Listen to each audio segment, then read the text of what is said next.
bao khi đầu đi sao đâu đi tao cả mấy cái rich ada rich apa no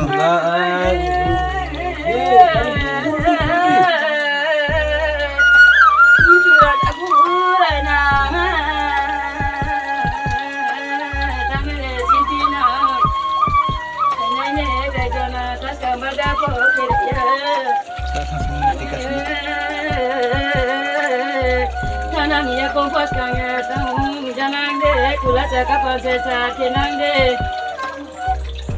tụi mẹ tụi ta và ta thì năng đê nếu là tên nhỉ thì rất là vạ dạ quá đặc cả tôi đâu nào mà ba tụi mẹ tụi ta và ta thì đê làm mà là cô ta thì đê chú rằng đã vui đây nào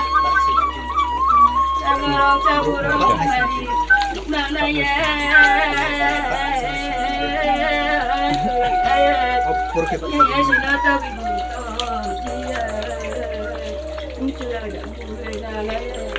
Mundo de soram llamado,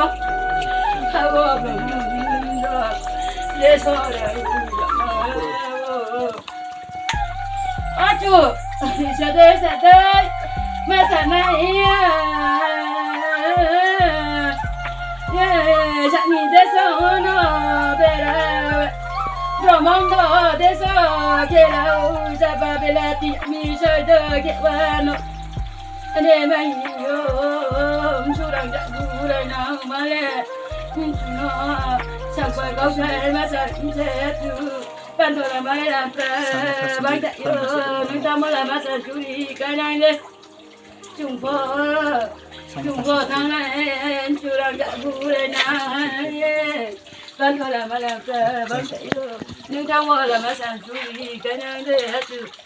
năng để cái cho là con chú bạch cái cho là con chú bạch nào về các bạn cái năng để nào về con chú con cái năng để nào về các bạn cái năng để anh sẽ lấy cái gì ra ba chú đang ăn nó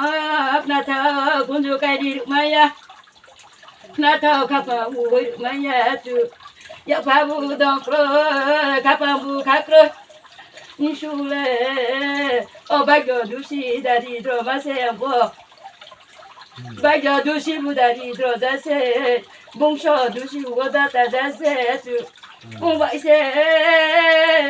bây giờ chú sĩ đã đi rồi mà nó ham nào giờ để cho bạn phố rồi cho nó nghỉ